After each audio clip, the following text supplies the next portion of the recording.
नमो नमः छात्रों, मैं निधि श्रीवास्तव एक बार फिर से संस्कृत की इस कक्षा में आपका स्वागत करती हूँ। छात्रों, आज मैं फिर से आपके सामने डिजी भारतम अध्याय को लेकर प्रस्तुत हूँ।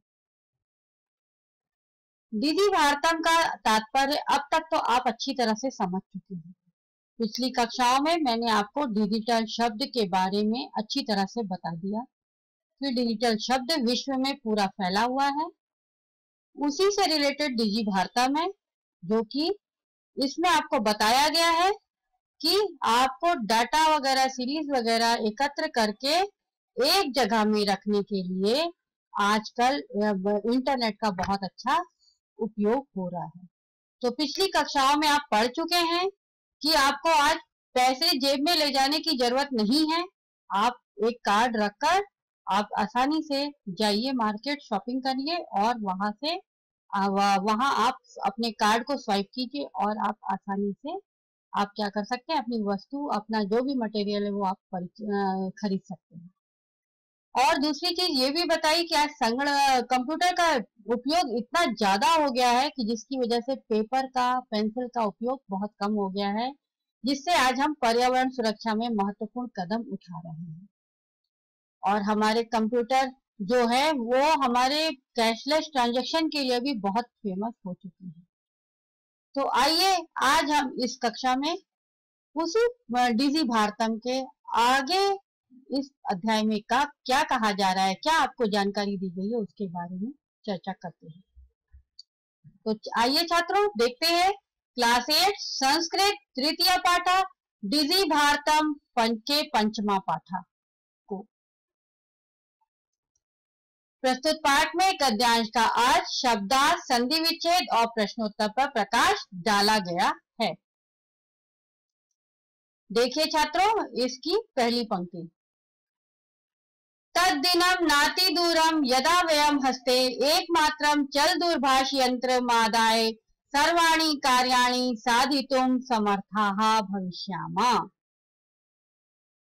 वह दिन, तद्दिनं यानी वह दिन, तद यानी उस या वह, दिनम यानी दिन, नाति दूरम, ना धन अति दूरम, तो क्या हो गया, ना यानी नहीं, अति दूरम यानी बहुत दूर, यदा यानी जब, वयम यानी हम लोग, हस्ते यानी हाथ में, एकमात्रम यानी केवल एकमात्र, ओनली वन, चल दूरभाष यंत्रम मादाए, चल दूरभाष यानी हम क्या करते हैं, चलते जाएंगे और हम दूसरों से, दूर रहते हुए लोगों से बात भी करते जाएंगे, इसलिए उसमें उसका शुद्ध हिंदी नाम है चल दूरभाष यंत्रम यानी मोबाइल फोन, जो कि आप चलते चलते कहीं भी बात कर लेते हैं, चलता रहता है, तो इसलिए चल दूर लिखा गया है उसके लिए।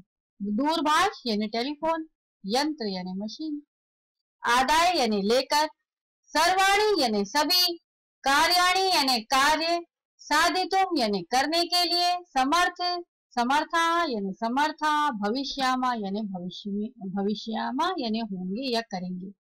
तो क्या कह रहा है छात्रों कि वह दिन बहुत दूर नहीं है जब हम लोग केवल एक मोबाइल फोन लेकर क्या करेंगे, अपने सभी कार्य को आसानी से कर सकेंगे। ठीक है, हमको सिर्फ एक मोबाइल रखना होगा और उसमें हमारा सारा डाटा और सीरीज रहेगा, सारी उसमें सारी जानकारी रहेगी, और हमको जब जो चाहिए वो हम उसको में बस एक बटन दबाएंगे, क्लिक करेंगे और हमारा काम आसानी से हो जाएगा।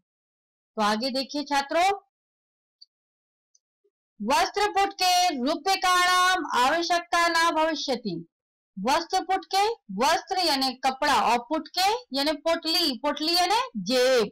हमारे कपड़ों में, हमारे ड्रेसअप में, ड्रेसिंग में जेब होती है ना, जेंट्स लोग के सभी में होती है, लेडीज लोग में भी आजकल बनने लगी है। तो वस्त्र पुटके यानी हमारे जेब में, रूप्यकाणाम यानी रुपयों की, आवश्यकता, आवश्यकता ना भविष्यति यानी नहीं होगी, हमारे जेब में रुपयों की आवश्यकता नहीं होगी। पिछली कक्षा में ही आप पढ़ चुके हो कि आप अपने जेब में कार्ड लेके जाओगे तो पैसे की जरूरत नहीं है, और जब पैसा रखना ही नहीं है तो क्या, जेब की भी जरूरत नहीं। Okay, now next, passbook, chequebook इत्यान्यो आवश्यकता ना भविष्यति। पासबुक, चेकबुक यानी पासबुक और चेक बुक, इसकी इन दोनों की भी आवश्यकता नहीं होगी। ठीक है छात्रों, समझ में आया? इत्यन्यो यानी इन दोनों की भी। नेक्स्ट, पठनार्थम पुस्तकानां समाचार पत्राणाम अनिवार्यता समाप्त प्राय भविष्यति। पठनार्थम यानी पढ़ने के लिए, पुस्तकानाम यानी पुस्तकों में या पुस्तक, समाचार पत्राणाम यानी और समाचार पत्र यानी न्यूज मैगजीन, अनिवार्यता यानी अनिवार्यता यानी आवश्यकता, समाप्त यानी समाप्त, प्राय यानी लगभग, भविष्यति यानी हो जाएगी। तो पढ़ने के लिए जो हम लोग पुस्तक लेते हैं और समाचार पत्राणाम यानी न्यूज मैगजीन समाचार पत्रों की, अनिवार्यता यानी आवश्यकता, समाप्त प्राय, प्राय यानी लगभग, और समाप्त यानी समाप्त, भविष्यति यानी हो जाएगी। तो पढ़ने के लिए पुस्तकों की और न्यूज मैगजीन की भी आवश्यकता लगभग समाप्त हो जाएगी। क्यों? क्योंकि मोबाइल आ जाएगा, उसमें सबकी जानकारी रहेगी और हमको कोई चीज की जरूरत नहीं है। नेक्स्ट देखिए आगे छात्रों, लेखनार्थम अभ्यास पुस्तिकाया करगद्यस्य वा नूतन ज्ञानान्वेषणार्थम शब्दकोशस्य वापि आवश्यकता अपि न भविष्यति। क्या कह रहे हैं? लेखनार्थम यानी लिखने के लिए, अभ्यास पुस्तिका यानी नोटबुक की, करगद्यस्य यानी कागज, वा यानी अथवा, नूतन ज्ञान यानी नवीन ज्ञान यानी नए नए ज्ञान नॉलेज के लिए, अन्वेषणार्थम यानी खोजने के लिए, नए नए ज्ञान को खोजने के लिए, शब्दकोशस्यावापि यानी शब्दकोश यानी डिक्शनरी, वापि यानी उसकी भी, आवश्यकता भी यानी आवश्यकता भी, ना यानी नहीं, और भविष्यति यानी होगी। ठीक है, तो वो क्या कह रहा है कि लेखनार्थम अभ्यास पुस्तिका या करगद्यस्य वा यानी लिखने के लिए अभ्यास पुस्तिका यानी नोटबुक और कागज, कभी कभी हम कागज पे भी लिख लेते हैं तो इसलिए कागज की भी आवश्यकता हमको नहीं होगी। और नूतन ज्ञान अन्वेषणार्थम यानी नए नवीन ज्ञान की खोज के लिए, यानी कभी कभी हम डिक्शनरी वर्ड मीनिंग खोजते हैं, कुछ चाहिए तो हम जल्दी से डिक्शनरी उठाते हैं, वर्ड मीनिंग लेते हैं, तो उसकी भी हमको आवश्यकता नहीं होगी। क्यों? क्योंकि मोबाइल में हम एक बटन क्लिक करेंगे और हमारे सामने डिक्शनरी खुल जाएगी और हम अपने उसी क्लिक से फिर से अपने वर्ड को देखकर उसकी जानकारी हासिल कर लेंगे। ठीक है छात्रों, तो आपको ये पाठ यहाँ तक ये गद्यांश समझ में आ गया होगा। आइए शब्दार्थ देख लेते हैं। वस्त्र पुटके यानी जेब में, साधितुम यानी सफल करने में, अन्यो यानी इन दोनों की, अन्वेषणार्थम यानी खोज के लिए। नेक्स्ट देखिए संधि विच्छेद, इत्यन्यो यानी इति प्लस अन्यो, इति यानी ऐसा, अन्यो यानी दोनों की। ठीक है छात्रों, तो आइए अब ये गद्यांश आप अच्छी तरह से समझ चुके हैं, इसके ऊपर आधारित प्रश्नोत्तर को देखते हैं। प्रश्नोत्तर वही आपके 3 प्रकार के हैं, पहला एक पदेन, दूसरा पूर्ण वाक्यन और तीसरा फुल सेंटेंस। तो आइए एक पदेन उत्तर को देखते हैं। वयम हस्ते एकमात्रम किम यंत्रम भविष्यति। पहला क्वेश्चन क्या बोल रहा है छात्रों? वयम हस्ते यानी हम लोगों के हाथ में, एकमात्रम यानी ओनली वन, किम यानी क्या, यंत्रम यानी मशीन, भविष्यति यानी होगी। हमारे हाथ में एकमात्र मशीन कौन सी होगी? मोबाइल यंत्रम, केवल मोबाइल यंत्रम। ओके, नाउ सेकंड क्वेश्चन देखिए छात्रों, कुत्र रूप्यकाणाम आवश्यकता न भविष्यति। कुत्र यानी कहां पर, रूप्यकाणाम यानी और रुपयों की, आवश्यकता यानी आवश्यकता, न यानी नहीं, भविष्यति यानी होगी। तो कहां पर आपको रुपयों की आवश्यकता नहीं होगी?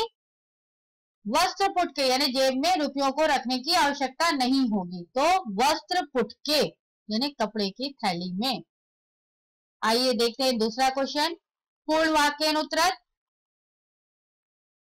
देखिए छात्रों, भविष्य कयो आवश्यकता न भविष्यति यानी भविष्य यानी भविष्य में, कयो यानी किन की, 2 लोगों के लिए बात कर रहा है इसलिए कयो शब्द का प्रयोग यानी द्विवचन का प्रयोग किया गया है। आवश्यकता यानी आवश्यकता, ना यानी नहीं, भविष्यति यानी होगी। तो भविष्य में हमको किन दोनों की आवश्यकता नहीं होगी? तो भविष्य पासबुक चेकबुक इत्यन्यो आवश्यकता ना भविष्यति, यानी पासबुक और चेकबुक की आवश्यकता हमको नहीं होगी। क्यों? क्योंकि सब कुछ हमारे मोबाइल में होगा और हमको पासबुक रखने की जरूरत नहीं होगी। ठीक है छात्रों, आइए नेक्स्ट क्वेश्चन देखते हैं। निर्देशानुसारम उत्तरत् अनुच्छेदे प्रधानाय इत्यस्य पदस्य कः पर्याय पदम आगता। अनुच्छेदे यानी इस पैसेज में, इस गद्यांश में, प्रधानाय यानी देने के लिए, इत्यस्य यानी इसकी, पदस्य यानी शब्द क्या, कः यानी कौन, पर्याय पद यानी सिनोनिम्स वर्ड, आगता यानी आया है। तो प्रधानाय शब्द का पर्याय पद यानी synonym word same similar meaning वाला कौन सा आया है, तो यहाँ पर आया प्रदातुम।